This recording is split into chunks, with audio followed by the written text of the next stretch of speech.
Okay, great. Awesome. So, yeah, hi everybody. I'm Theo Skeadas. Really nice to see some familiar faces and also meet new people. For this session, I'll just talk a little bit about my own journey into this space and then some tips and recommendations from my extensive job search process, which hopefully will be helpful to you as you are undertaking your own journeys. And then we'll have plenty of time for Q&A at the end. And for folks who've just joined, I'll drop notes in the chat and also feel free to introduce yourselves in Zoom chat. It's nice to get a sense of who's here and, what brings you here and where you're joining us from all over the world. So, alrighty. So great to meet you. I'm Theo. I'm originally from a town outside of New York City, and I studied philosophy and government at Harvard, 2008 to 2012. I was really interested in ethics in times of conflict, and I spent my summers abroad, and then I moved abroad after college. So I'd spent a summer in Greece, and then I spent a summer in the West Bank, leading summer camps for youth in refugee camps around Ramallah, Bethlehem, and Nablus.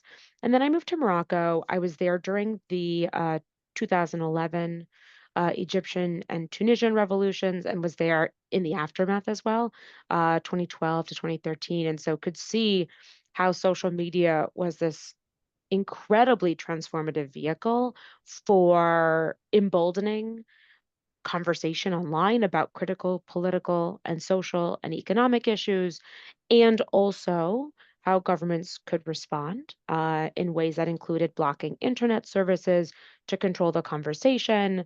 And I saw issues evolving around what we now call trust and safety. I did not have that vocabulary at the time, but issues like platform algorithm related bias or online violence against women or the proliferation of mis and disinformation, issues of mental health and related abuse. And I then moved to Turkey right after the 2013 Gezi Park protests and was there until 2014, where again I could see how powerful platforms like Twitter were in uh, advancing critical discourse and also how governments could respond and how these issues could complexify. So it gave me a really strong on the ground understanding.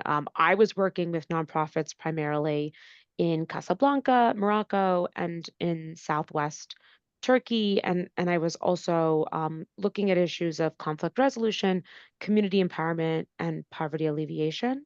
Um, and I was looking at the barriers to employment for Syrian refugee youth in Southeast Turkey and Kurdish Iraq. So, a really interesting time to be in the region and to see how social media could be this transformative force, but also the complications that arose. I then did my master's in public policy.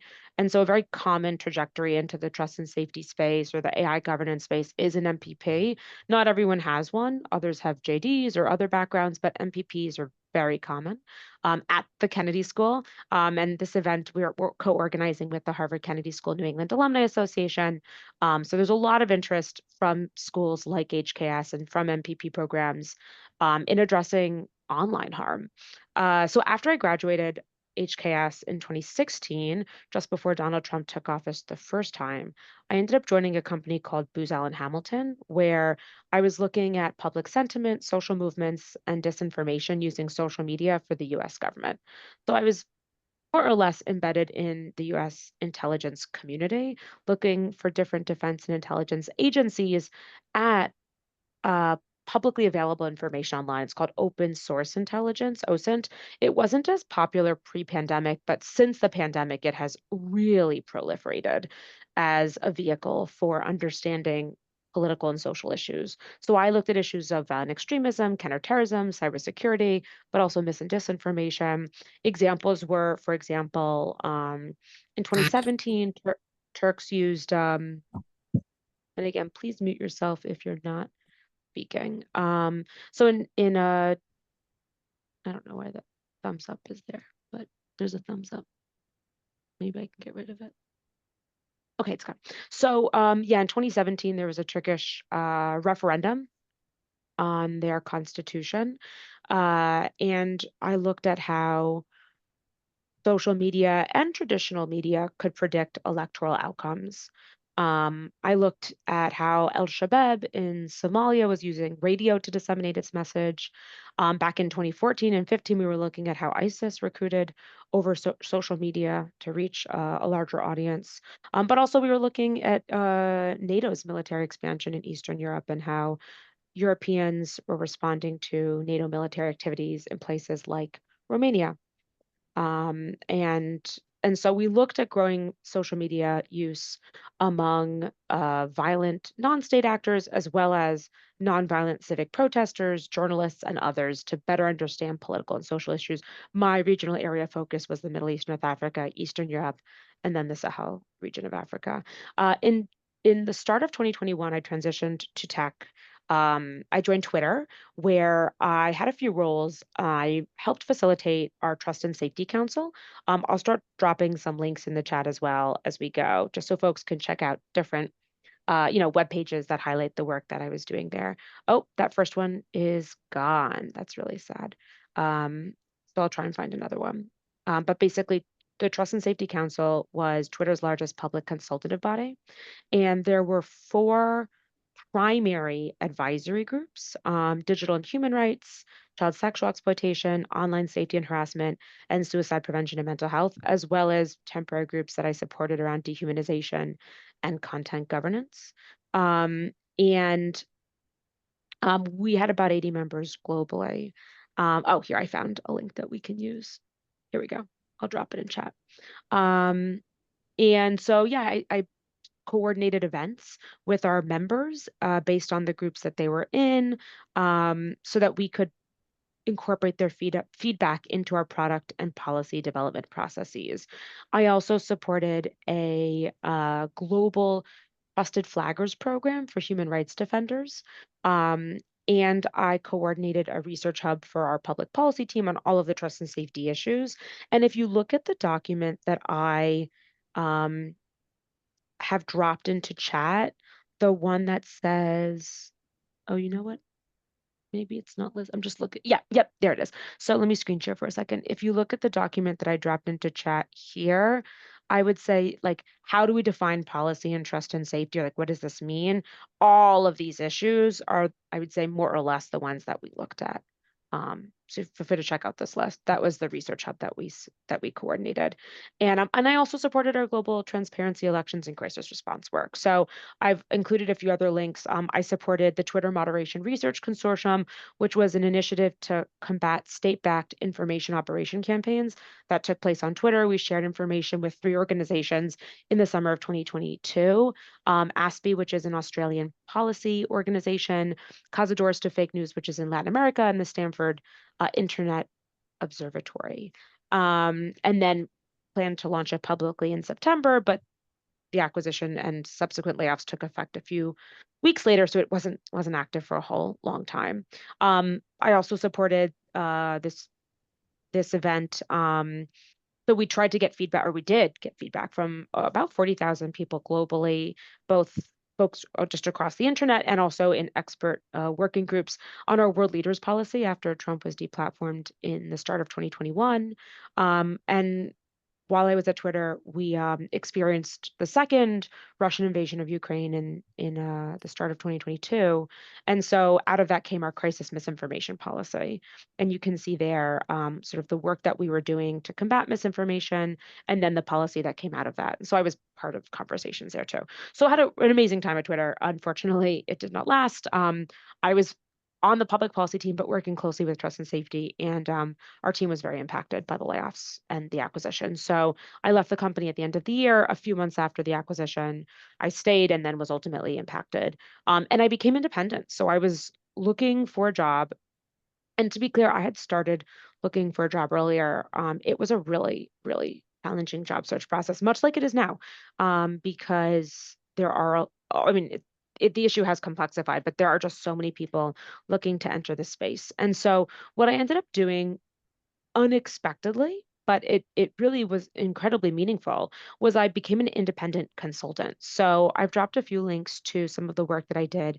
I did one project with the Carnegie Endowment for International Peace, their partnership for countering influence operations, looking at government efforts to combat disinformation in Ukraine. Um, I did a project actually too with the National Democratic Institute, um, and looking specifically at the democracy and technology team, which has been entirely shuttered at this point. Like the team, I think, doesn't exist anymore because of the recent changes in government, and they were really uh, they benefited from government funds, specifically the National Endowment for Democracy, which has also been impacted. So a lot has changed even in the last few months. But we looked at together this issue of online violence against women in politics and gender disinformation. I'll drop a few links to the in the chat to different work that we produced.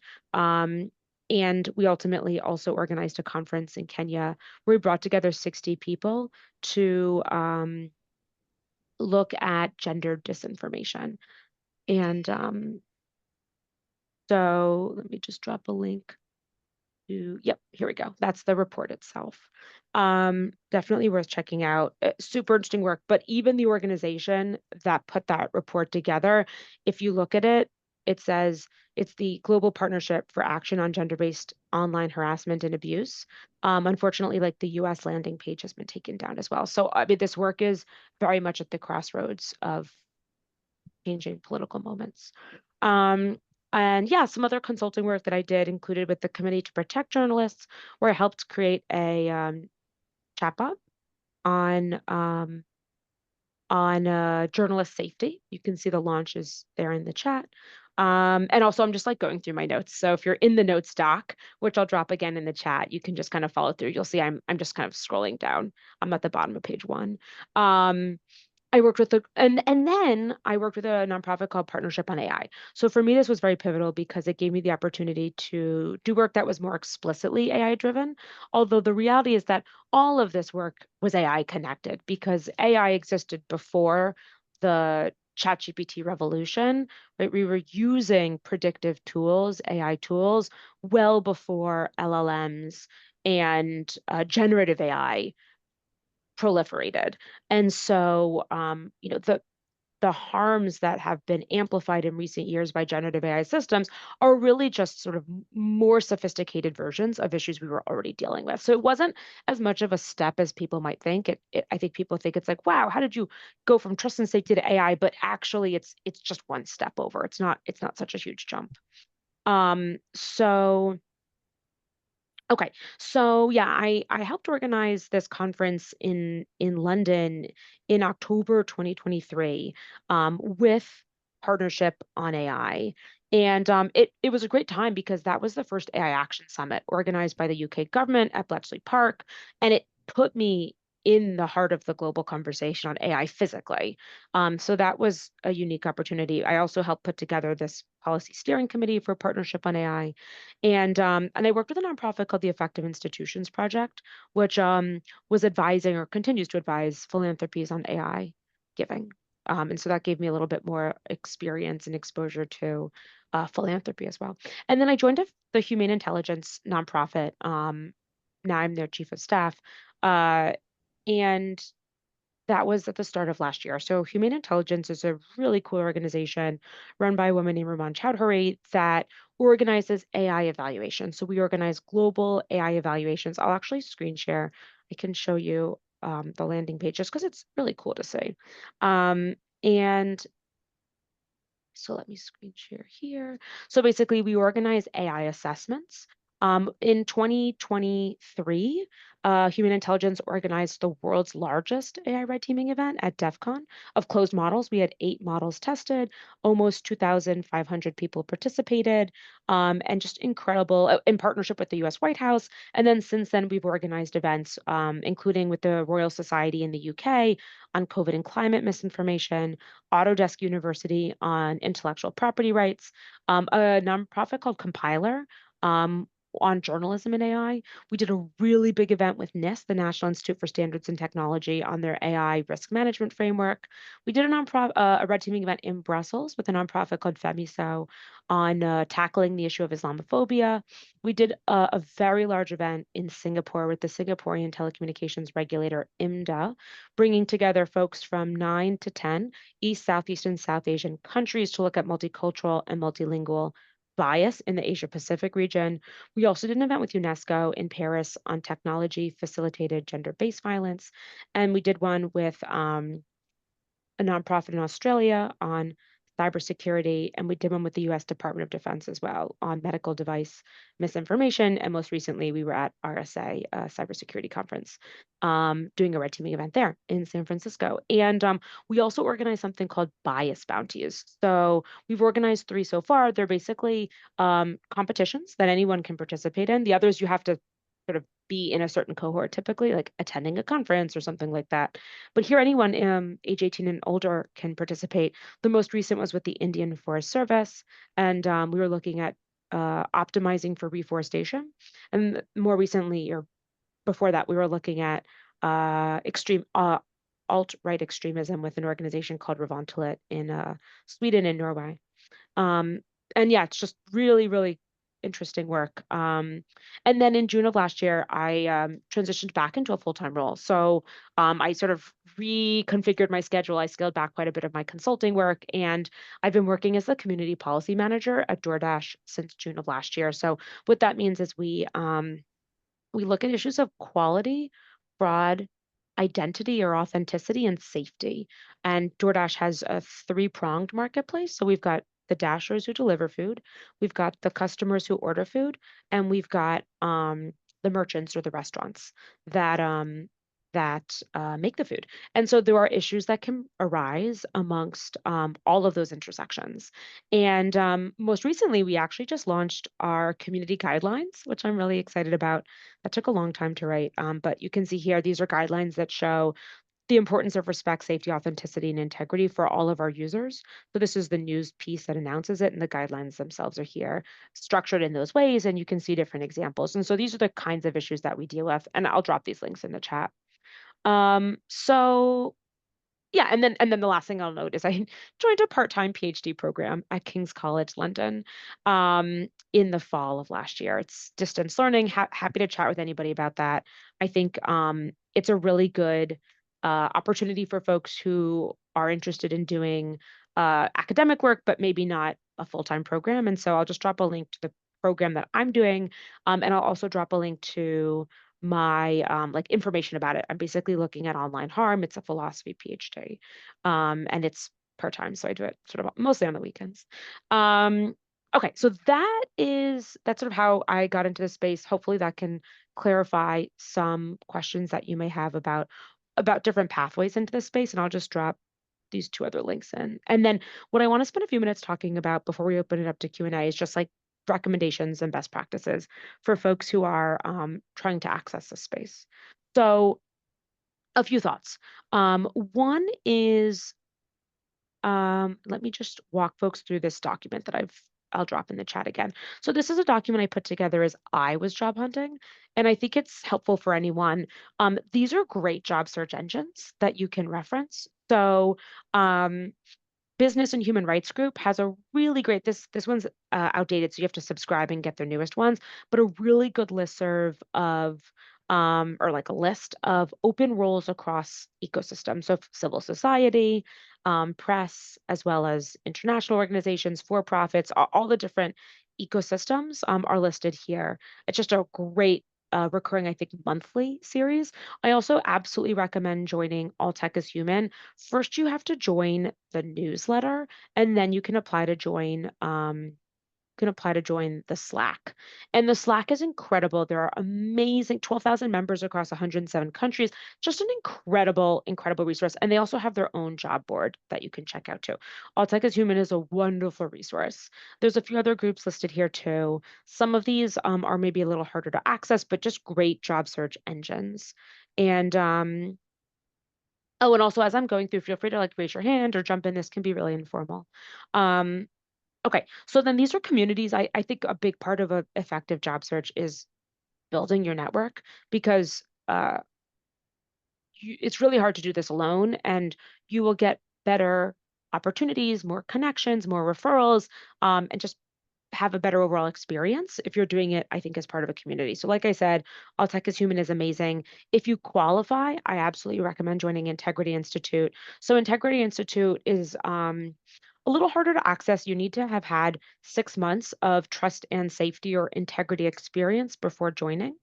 Otherwise, you're not eligible. So if this does apply to you, I very much recommend joining. It's a smaller group of about 500 individuals. And the same for Trust and Safety Professional Association. Great organization, but again, you have to already be working in this space to join. And TSPA is the one that puts on TrustCon every year. Pro Social Design Network is another amazing resource. Great Slack, focused really on design, like thinking about design best practices for folks who are interested in specifically in AI evaluations. The Human Intelligence Discord community is another good resource, but it's focused on AI assessments. If you identify as an independent tech researcher, you can apply to join the Coalition for Independent Tech Research, which is a great organization. And then there's the Coalition Against Online Violence, which you already have to be active in this space in some capacity to join the listserv, but it's a great community as well.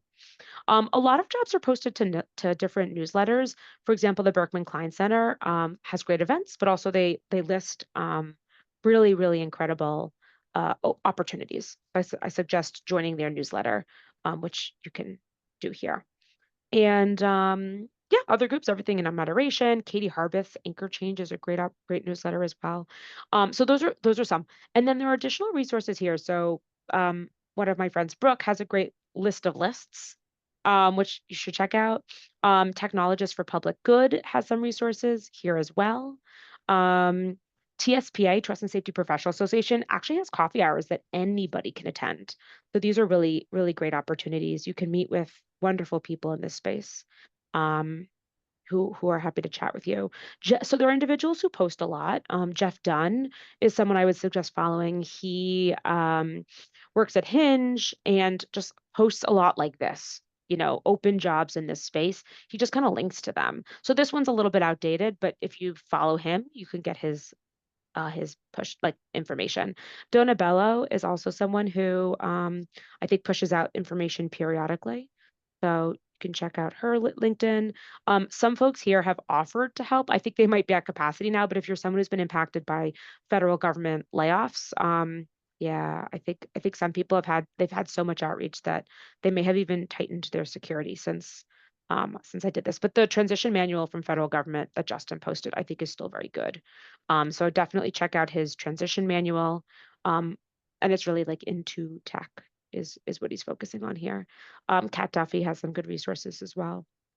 Um, Caroline Nichols does career counseling. I think this is paid consultations. This is her LLC, but check it out if you're willing and interested in that. And then there are some great resources at the state level if you're looking to do state level tech. So Civic Match is a resource powered by Work for America that helps connect folks with opportunities, I think, at the state level. And then in Massachusetts specifically, there's a landing page for folks who are looking to get jobs with the state of Massachusetts. Fed up, like it's a play on words. But they're really trying to help folks transition from federal government into state government here in Massachusetts, where I live and where HCAS New England Alumni Association is based. I'll share a follow-up email, but Successif is a great resource as well. I'll send you information more about how to apply, but it's a great nonprofit run by my friend Claire, and they offer guidance as well. Horizon Institute for Public Service is also a avenue for accessing opportunities. They have a mentoring program. And if you already are active in this space, you can register as a DUCO expert. DUCO is a clearinghouse for consulting opportunities. If you're trying to build your own consultancy, it's a great way to start getting yourself out there. This is a tracker I put together. So I had a big spreadsheet with hundreds of entries for all of my jobs. And this is just make a copy of this. This is the template that I used, and you might want to check it out. I definitely emphasize not just looking at, Google, OpenAI, Anthropic, like the really sort of heavy hitters in tech, but also looking at alternative employers, companies that are doing trust and safety work, but might not be at the top of your list. Um, and yeah, so Visa, American Express, like someone just posted that Visa has a public director of public policy job open. Also, consulting firms. A lot of consulting firms are now doing AI audits and compliance work. Accenture, KPMG, Deloitte, check them out. There are vendors as well, like companies that are active in this space that aren't platforms, but are doing work like content moderation or identity verification or something like that. I've listed a few here that you can check out. And then there are a lot of functions you can look into that aren't sort of the traditional ones, but may allow access to this space. Um, and yeah, and then I also have this why careers pathways. So there's just another resource. Basically, what happens is I see folks are putting amazing resources in the chat. I'm going to copy those in here, or feel free to just throw them in. You can also, what I've done is here, I have additional resources recommended from attendees. You can just copy them in here, and I'll migrate them over later. Okay, so a few other just general recommendations. A human-centric job search. Always, always, always use referrals. Do not apply for a job if you don't have a referral. You won't get an interview, almost certainly. And I speak from my multiple years of job search experience. Like my job search from start to finish took me 2 years. Um, and I only really had traction where I had referrals. It's there are sometimes 2,000 plus applicants to any job, so you just won't really be um considered if you're not referred. Um, and then wanted to flag, I attended this session at the Harvard Kennedy School a few years ago when I was leaving. So things have come full circle. This was like transitioning from I actually think this was transitioning from tech into government. Because so DJ Patil was, I think, the first um US digital officer. I forget his title exactly, but he also co-founded LinkedIn. So he's worked both at sort of in tech and also in government. And anyway, I've included his own deck here, and I've just highlighted his reflections here, so you can check these out. And those are really just copy and pasted from the presentation he gave, and his video recording is here. All right, so I know I just spoke for a full 30 minutes. I'm going to pause, and I see folks are dropping some great resources in the chat. Um, so, oh, great. Yeah, yeah. I mean, hopefully I'll see folks at TrustCon. I plan to be there too. Actually, we're doing a red teaming event with Human Intelligence. Yeah, Jess, thanks for the pro-social design call out. And yeah, BKC's newsletter is amazing. Really one of the best. And Jess, who's on this call, writes the newsletter. So definitely a great plug and incredible person to connect with. And and I see here a few other resources, tech congresses, policy opportunities. That's great. Um, yeah, okay. So I'll open it up to questions. Any questions?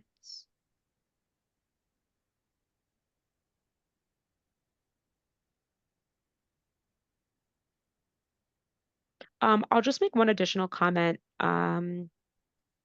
I noted here, so one thing that I started to do to boost my profile as I became independent was I started writing op-eds. So I've linked my own op-eds here. And I've also just listed down below recommendations on how to write an op-ed and where you can start to look. So that's something else you can think about as you're boosting your profile or like building your visibility.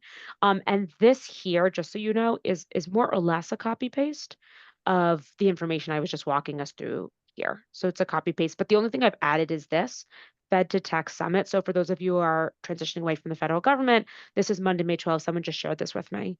I think it's in DC, so you have to be in DC to attend this one. But anyway, it'll be on next Monday, a week from today, and feel free to check it out if you're in DC. No, you can come either way, whatever you prefer. Feel free to come off mute, or if you're more comfortable, you can type your questions into chat. And I also know this is being recorded, so just ping me if you want to ask a question that's not recorded. I'll just pause the recording.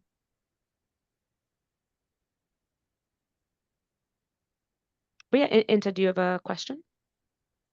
Oh, I see Lynn's question. Okay, could you provide some resources for aspiring social entrepreneurs in tech and policy? So, and I'll also, so I'm going to start by taking a pass at these questions. But also, if anyone else here has ideas, please feel free to just jump in because I have some answers, but obviously not all the answers, and others may have been looking at these issues from other vantage points. So, aspiring social entrepreneurs. So I'm guessing what you mean is like starting your own company. I think a big part of that is building your network, building your profile, creating a website. So I actually created my own website. I'll drop it in the chat. It's called Tech Policy Consulting is my LLC, and it's techpolicyconsulting.com. I got very lucky with that URL. It was open, and now I have it. And I would say there are a few other resources I can share around how to like starting your own LLC resources. They're a little sensitive, so ping me after, and I can just message those to you separately. Like some like Google Docs that I have that I don't since this is more shareable, I might not drop them in the Zoom chat. But yeah, I would say things to think about as you are starting your own LLC. So there's a lot of the logistics pieces. So you have to think about the business tools, like, whether you have a website, like I said, or LLC registration, accounting, banking, picking a name, a logo, branding, legal issues. Maybe you want to use a newsletter, podcast, et cetera. Like there's a whole bunch that goes into like the logistics of starting your business. And then there's the sort of branding marketing side of all of this. So you might want to just use LinkedIn. I just use LinkedIn, but some people prefer Substack, or other newsletter ecosystems. And there are so many ways to sort of build out your profile. But I would say thinking really about where your specialty is and starting to build your brand would be a good step. Um, Elizabeth asks if referrals are essential, what strategies would you recommend for securing an information connecting with someone at companies where I don't currently have contacts? So you can look on LinkedIn to see who you are 1 degree removed from at a company. And then you can reach out to those folks and ask them to connect you. These days I do double consent. So it's like they reach out, but then also I get the consent of the person who I would be connecting them with before I facilitate that connection because often folks are overwhelmed by the volume of outreach. And so it can help if you share a little paragraph or even an email that they can just forward. If you can lower the barrier, the time it takes for someone to pass on information, it means they're likelier to pass on that information. So I would say, yeah, making it easy for people, but also like relying heavily on your network. So thinking specifically about where your school network or other affinity groups that you're a part of can be leveraged because those can be very powerful. And then maybe I'll go to hands. So Jess, you had your hand raised. Did you want to add something or ask a question? Yeah, thank you. Hi, Theo. This is great. I was curious, for people who are moving into policy, I was kind of curious if you, and I'm maybe biased because I'm coming from a law school, and so I'm wondering, kind of like if you have a perspective on um, public policy school versus law school, like what have you seen be most useful for people in terms of continuing education is, I guess, my first question. Like, how would you kind of coach us to consider what we want and like what's ahead? And then my second question is about your PhD program. It sounds super interesting. So I was just wondering, like, what in your career made you go, okay, time for PhD, and then I Yeah. know the program is quite different. So like that particular program as well. Perfect. Yeah, absolutely. So okay. So when this field of trust and safety started, which I would say trust and safety is very broad and includes AI governance. Like trust and safety is sort of addressing the harms that proliferate on the internet, and AI governance is very much a growing part of that. But I would use the word trust and safety very broadly. People also call it responsible tech. There's a whole bunch of competing vocabulary to describe what this work even is. But I would say the field started with a bunch of lawyers. So the earliest entrants in the 1990s into the early 2000s were overwhelmingly lawyers. But in the last 10, 15 years, MPPs have, I would say, risen. So you do get some folks who have MBAs or other degrees. However, I would say the most common degree that I see is an MPP. And I will just distinguish, so public policy is not the same as trust and safety, as I now understand. Um, Public policy often can reference government affairs. And this is an important terminological difference. So government affairs can mean lobbying or advocacy on behalf of a company, right? The representative of the company is talking to legislators or maybe executive branch officials in the US at the federal or state level or internationally. Trust and safety is typically a more internal function where folks are looking at different signals and trying to address issues like fraud and abuse and, child safety and counterterrorism and other issues like that. And so they are typically not external functions. When I was at Twitter, it was a bit funny because I was sort of straddling the two, but that's very uncommon. Most people are internal or external. At DoorDash, I'm internal only. I'm on the trust and safety side. I'm not on the public policy side. So it is because their policy is sort of in both of these, it is important to distinguish public policy from trust and safety. And I will say, we have lawyers who have lawyerly functions as well, and they obviously have a specific place. But on the policy side, I see many more public policy or MPP, MPA types than I do JDs. And on the PhD, so for me, it was something I thought long and hard about. I'll just pull up just so folks can see what my PhD is even about. So just for a little bit of context, it is looking at my undergrad in college was I wrote a thesis on just war theory and combatants and non-combatants and liability to intentional harm during times of war. And what I'm looking at now is translating just war theory into the online harms ecosystem. So looking at issues of proportionality and distinction and trying to create a framework of online harm because this has been used, jus in bello, justice in war, has been used to describe the justice of fighting a war or going into fighting a war and leaving a war because it's three parts, but we really haven't translated it into the online space. So that's what I'm looking at. I'm exploring the connections between online and offline harm because online harm can causally impact offline harm and vice versa. And I'm also looking at terrorism as a related space.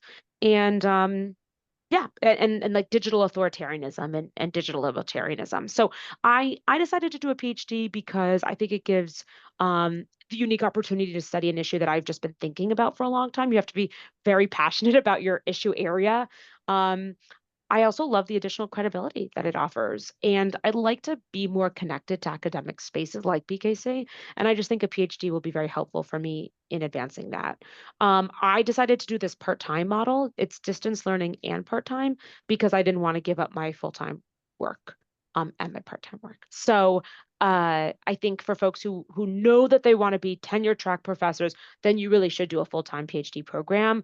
But for me, yeah, for me, it made more sense. It fit more seamlessly into my life to do a part-time program. Yeah. Um, okay, Joshua, Hey, Theo. Thanks for hosting this. of course. Quick question. Going back to Elizabeth's question about is this referrals related? Let's Yeah. say you Mhm, tried and you cannot secure the referral, right? What are your tips mhm. for pursuing the position anyway? Because, and I asked that question because time is of the essence, right? We have a lot of people on this call, brilliant people, and we all may be going for the same position. So I'm working to get the Yeah. referral, and in the meantime, while I'm doing that, then Elizabeth, she moves forward with the process, and I'm still trying to secure the referral. So what are your tips on when that happens? Yeah, yeah. I mean, I would say I wouldn't bother applying if you don't have a referral, frankly. I just think it's not uh, it's going to be very hard to beat out candidates who have referrals. I just think that because often organizations are getting dozens of referrals and that's really the pool that they're looking at, and especially with AI, it lowers the barriers to application, so folks are using AI tools to submit applications faster, which means that they are submitting more applications like the and because of all the layoffs of both in tech and in government now in the US, the volume of applicants has gone up, and I think automation is playing a role too. I think that we're seeing more automation, and so the volume of open roles in some ways is going down. Definitely in software, and I think in policy too. And the politics of everything is changing, and as a result, these roles are often quite fraught. Like I mentioned, a lot of the consulting work I did earlier, those organizations like don't exist anymore. It's really very sobering. So I would say in that case, if you're not getting traction at the bigger, I don't say bigger companies because obviously Visa is a big company, but it's sort of like the mainstream tech platforms. I'll leave it at that. I think that these alternative approaches might be wise. So looking at companies that are doing good, solid work and aren't just, they might not be top of mind, but that means that they might not get quite as many applicants. You might be more competitive. It could be a good way to sort of get your foot in the door. Consulting firms, vendors, and other functions. I think diversifying approaches can help put a foothold in the space that then from there you can branch out. Um, so yeah, I hope that helps. It's sort of a cop out in terms of an answer because it's like I just No, that's I good. my No, ex that's fine. That helps. okay. Okay, good. Yeah. Yeah, it's just the reality is the sheer volume of applicants these days is just so significant. If I would say as much as you can get one to two or even three referrals where possible. And I see just to follow up to Jess's previous question, are there other part-time remote PhD programs? Just I could not find others. It doesn't mean that they're not out there, but I actually only applied to King's College London. It was the only program that I could find that suited sort of this combination of part-time and distance learning. So just back up a little bit. I see a question in the chat. Um, what are the most rewarding and challenging parts of your work? Um, from Lynn. So I would say for me, I mean, rewarding is, I mean, I think I love being globally connected. I love doing work that is trying to address harm online. And I just think the work is fascinating and very timely and very relevant. The challenging bit is like because of the globalized nature of this work, like DoorDash is a company that operates globally, and human intelligence as well. And I'm involved in a lot of civil society organizations like All Tech is Human and Integrity Institute. And I should say I'm the advisory board chair to All Tech is Human, so I should clarify that. And I'm a very active Integrity Institute member as well. I've been a fellow there, and I'll be stepping into another role there shortly. But I just think the like managing the work is hard, the volume of work and the intensity of it. Like when I was working at Booz Allen, like I was being very graphic content.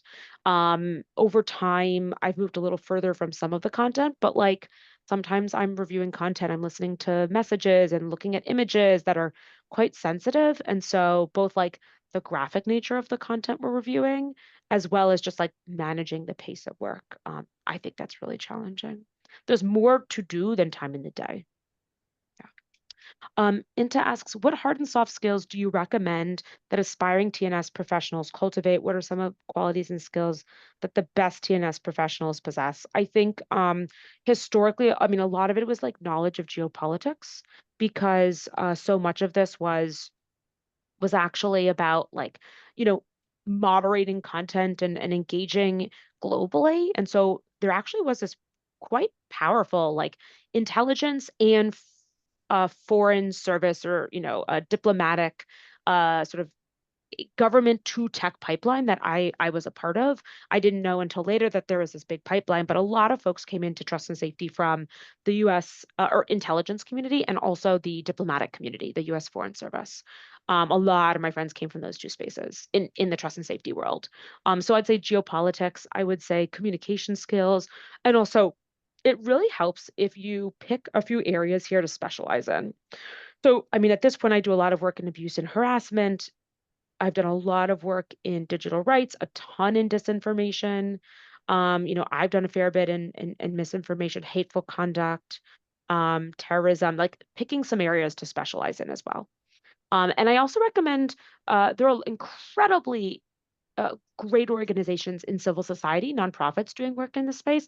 Their funding is threatened right now, depending on the model. But they're great organizations to start a career in or grow a career in. And often they can create a pathway into companies if that's the direction you want to go. And then I would just say like a big network can be really helpful because these roles are really hard to access. Um, yeah, yeah.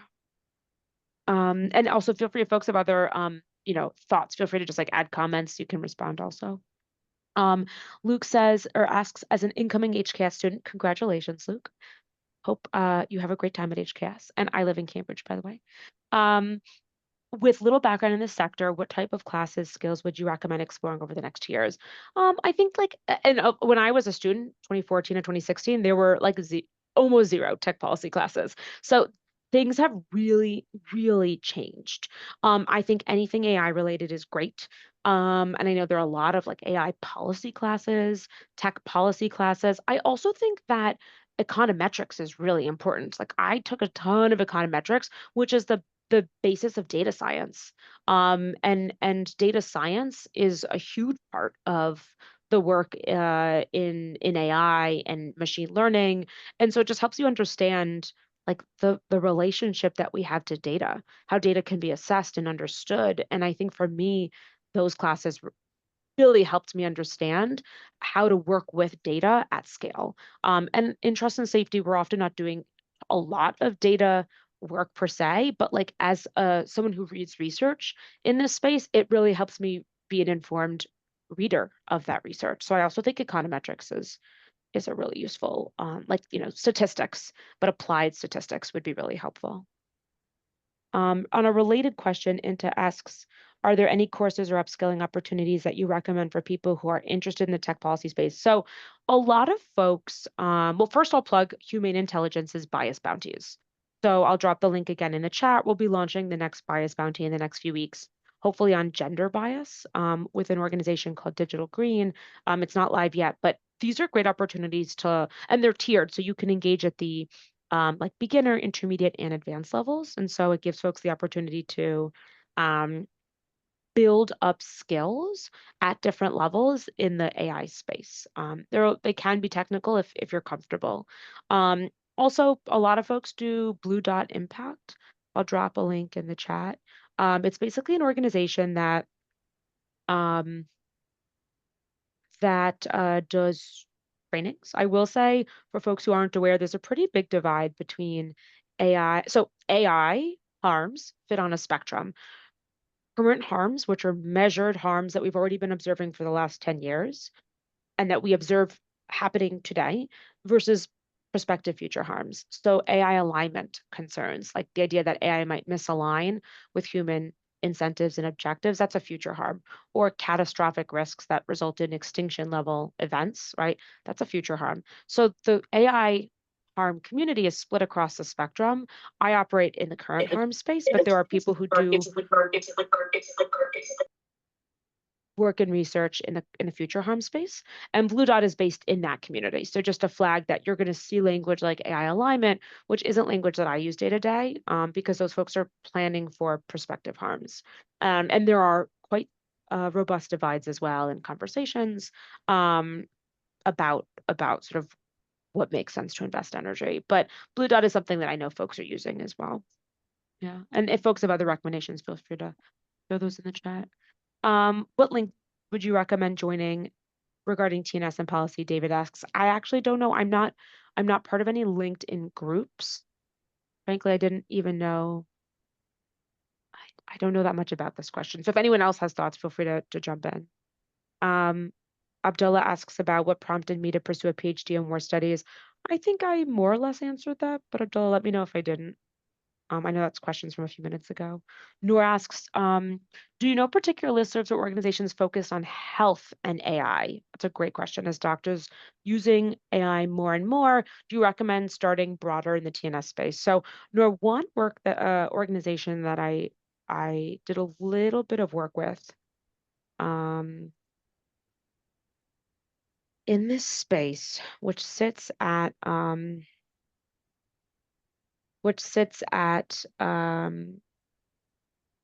healthcare space, is a company called Dome Labs AI. You can check them out. Let me just drop, I don't see where their website is, but I'll drop a link to the CEO's, his name's Dennis Chernenke. I'll drop his information here. You might want to check them out. There's also a group that's quite active called Chai, which is like a health AI conglomerate, Coalition for Health AI. So you might want to check them out. Um, and if anyone else, I'm not as embedded in the healthcare space, but if others have ideas, feel free to throw those in the chat too. I agree that the intersection is certainly becoming more pronounced, and AI is being widely used increasingly in hospital settings and other healthcare settings. Um, let's see here. Jenna asks about, oh yeah, a PhD as a next step after an MPP. So I will say, I think you should only do a PhD if you are kind of obsessed with your topic, because it's not going to help you get a job. At least that's been my observation. Most of my friends who've graduated with PhDs have not then found jobs really because of the PhD.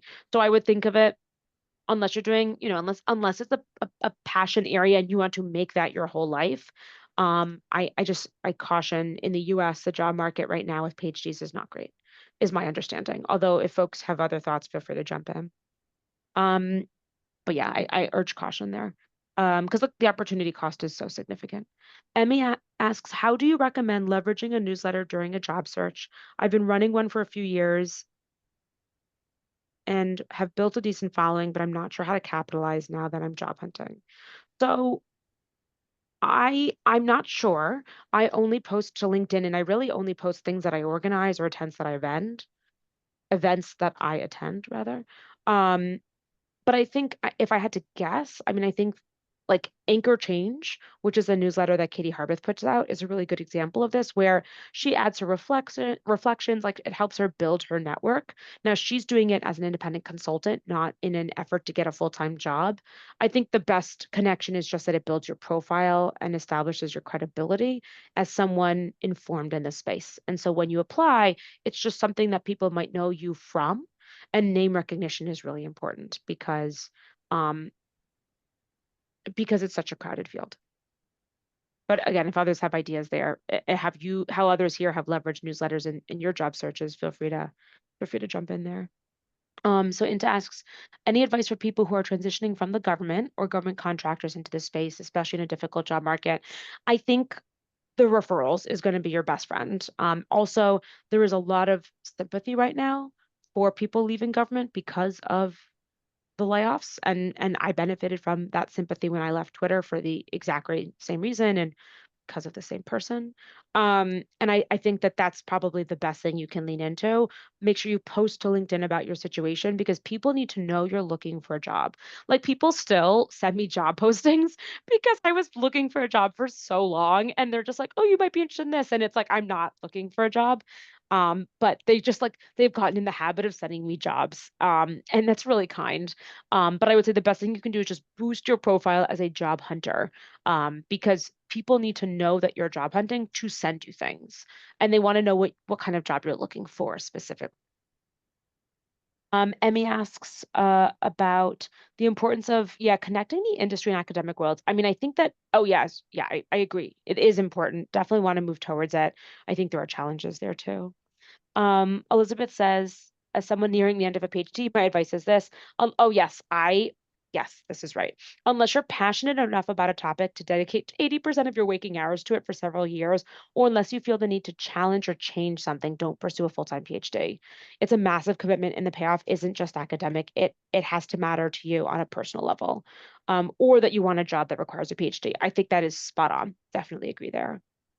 Um, Okay, so Molly asks, a bit tangential to the conversation, but what particular groups can we join, or forums can we scout to enter?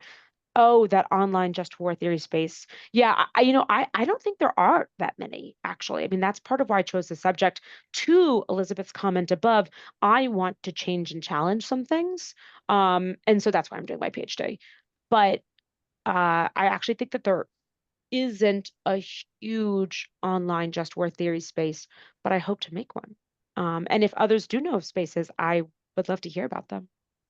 Um, Kimberly comments, roles in IT are even going down. Saw that on LinkedIn today. Yes, but Kimberly, my one comment is, there is a image that's being shared over the last day or two that I think is misleading. It lists the jobs in software from 2020 to 2025, but that's pandemic times. But if you actually extrapolate, you look at the last 10 years or 15 years, you'll actually see, if I recall correctly, that we are at pre-pandemic numbers. So yes, there was a huge hiring surge in tech, 2021, 2022, um, because of the online existence of folks, and we lived more online, and so there was more money moving into online spaces, and that meant more funds, and that has scaled back, and also politics has changed. But I do think that there's a little bit of misrepresentation because I think that we are at pre-pandemic numbers. So I think I've seen some of those charts, and I don't know that they're entirely contextualized. But I also think that automation is real, and I do think overall, I think we're heading into a challenging place for sure. Um, Okay, next question. Ashlyn says, is there any specific advice you'd offer for people who are more entry level, like students or recent grads? I think relying heavily on your networks will be critical. And I know I've said that maybe 5 times, but I do think it's perhaps the number one takeaway is like referrals. Ask for 15-minute coffee chats with people. Oh, also, don't let the coffee chat be a blocker to getting a referral. Um, I don't have as much time for coffee chats these days, but I will still submit a referral for people if I know them, or will respond to questions that they have, even if I don't know them.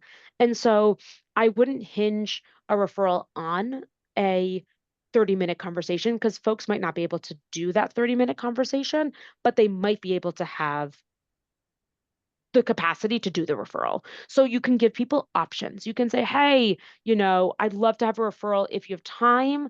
I'd love to chat 30 or 15 minutes. And if not, here's the information. Here's my resume. Here's my cover letter.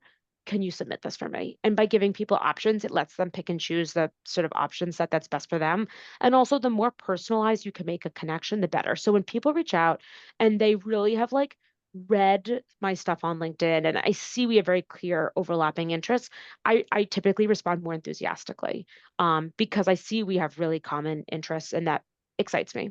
So if you can connect with somebody or like friends of friends, that kind of thing, like, oh, you're my friend's friend, like I'm probably going to respond sooner. Um, okay. Then the next question from Mohit says, given my background in trust and safety and hands-on experience in content moderation, particularly addressing online harm, policy enforcement, and platform compliance, what would be the most strategic and effective pathway to transition into a role within technology policy or responsible AI? Also, I just want to note that we're at time at 6 o'clock Eastern. I can stay on a little bit longer, so I'll stay on. I'll keep this recording going. If you have to hop, so lovely to meet you. Thank you so much for joining. Definitely want to respect your time. Again, I'll drop the notes in the chat. I'm going to send a follow-up email as well with some resources. Mhm. So keep an eye out for an email from me, but I'll keep going as well for folks who can stay on. Okay, so for this question, I think, yeah, um, I don't know that I would say it's any different from my previous responses. I just think relying on your network, building your brand, building your visibility, posting about what you've been doing online is really great. Um, so she asks, could you please provide some pieces of advice on starting a tech consulting business? So yeah, I mentioned this earlier too. Feel free to just ping me after the call and I'll send some resources that may be helpful for you that I have helped create or others have created. But yes, I have some thoughts on this and I can share maybe more offline. And I'm happy to. So Abdullah asks, what would you say to someone at DoorDash or another big tech in a non-policy TNS role to leverage within their work network to make impact within their current workplace while not being in such a role at the moment? That's a great question.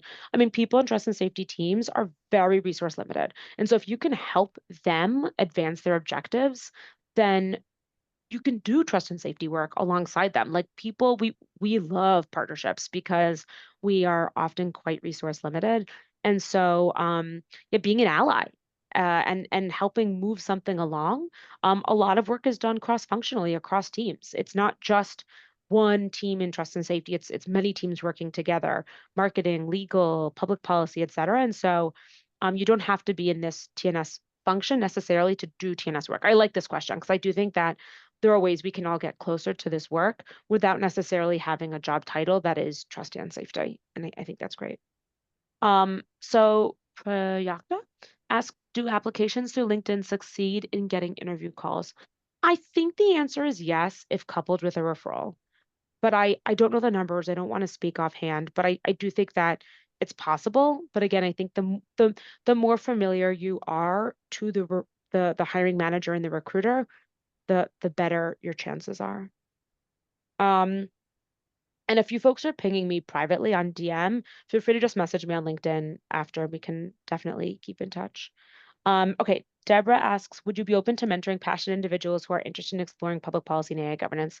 I'm at capacity right now for one-on-one mentoring, but I will say All Tech is Human has a great mentoring program.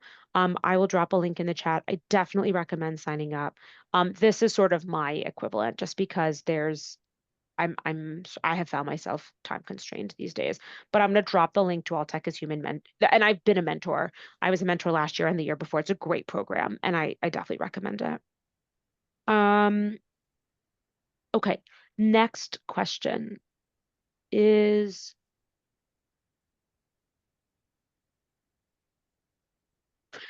Claire says, do you have any thoughts about leveraging AI to help solve problems in climate, energy, real estate resilience, either with LLMs or digital twins, et cetera, other tools to solve important problems? I mean, I have so many thoughts on this question. I mean, for example, our upcoming bias bounty on agriculture is an example of, I'll drop a link in the chat to the organization we've been chatting with.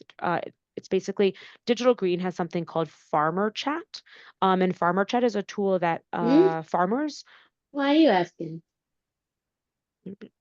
that farmers across Kenya, Nigeria, and India, and a few other places have been using to access information that can help them, farm more effectively.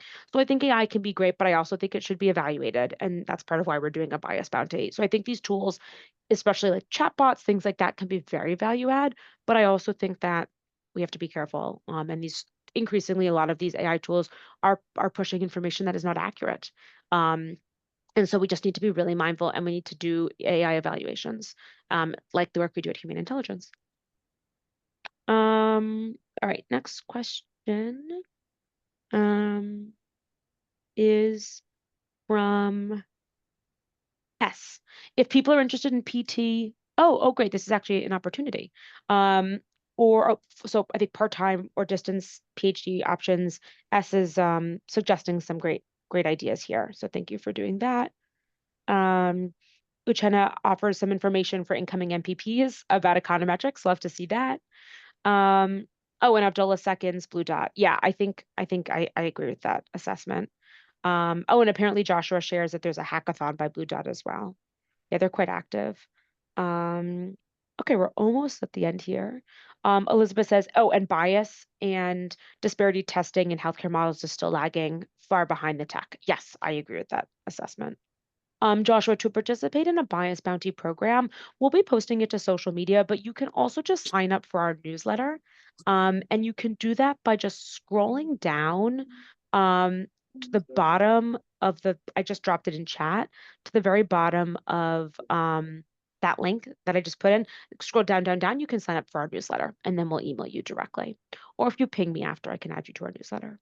But that's a good way to do it. Emmy offers a suggestion of a paper for patient health. Latifa, yes, I will share the recording for registrants after. Yes, I will email everybody. And I'm going to send some resources as well in the next few days. Aaliyah asks, do you have advice for someone who is newly looking to bridge social media engagement, content creation, digital marketing space with AI policy and safety, and even AI usage in business?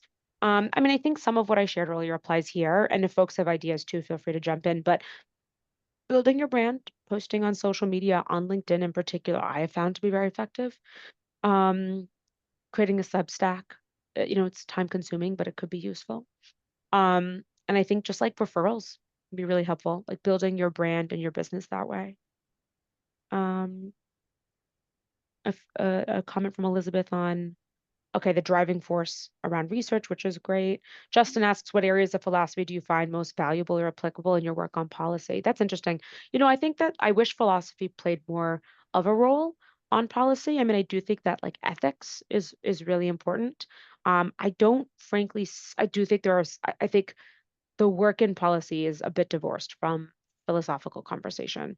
I'd like to help bridge that, but the reality is I don't see a ton of application day to day in policy. Um, great, great. S asks, how viable is the trust and safety in the sector in the USA? Will it endure? That is the question of the day. I think that the trust and safety sector is under threat. There's a huge shift in vocabulary that people are using, like AI safety to AI security, like the securitization of language. Or, for example, mis and disinformation is now being referred to as information resilience, information integrity, sometimes even alignment. Like, there's a lot of vocabulary shifts that folks are doing to mask what is harm mitigation work that is, increasingly under threat. A lot of these teams have been cut because of changing priorities at some, not all, but some of the companies. Obviously, a lot of the companies have scaled back their DEI initiatives. And often like thinking, like DEI type thinking is a lot of what drives harm mitigation because we're looking to address harm specifically to communities of color and other marginalized groups. Um, and of course, there's like direct attacks, subpoenas, and other like assaults by individuals in federal government or in power right now. So I don't know if it will endure, but I hope it will. I think this work is important, and I think that we're in a more difficult place without it. But I just think we're in a truly in a very fraught moment. And a lot of this tech is being used, frankly, for surveillance. And I think yeah, it's just tough. Yes, I really like Elizabeth's comment about don't burn yourself out. Like take care of yourself first and foremost. It's a tough time, and it's a tough time like in the world. And the work we do is so deeply embedded in the world, it's hard to sort of distinguish ourselves from that.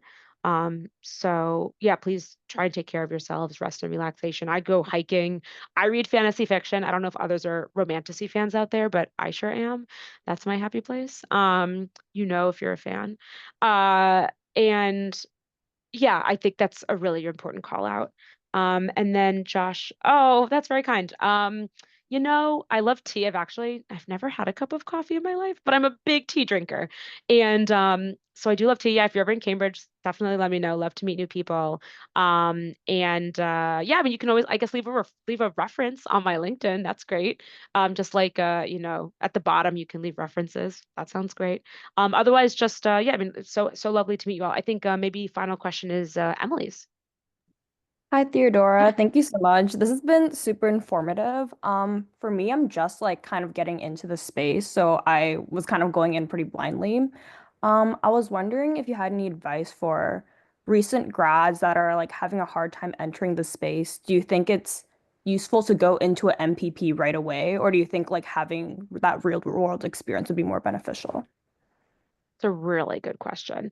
So I would say one thing I've observed is that because people are having a hard time getting jobs, they are moving back into academic spaces more to ride out the storm. So I will say that these programs are a lot more competitive right now because so many people are applying because they've been laid off.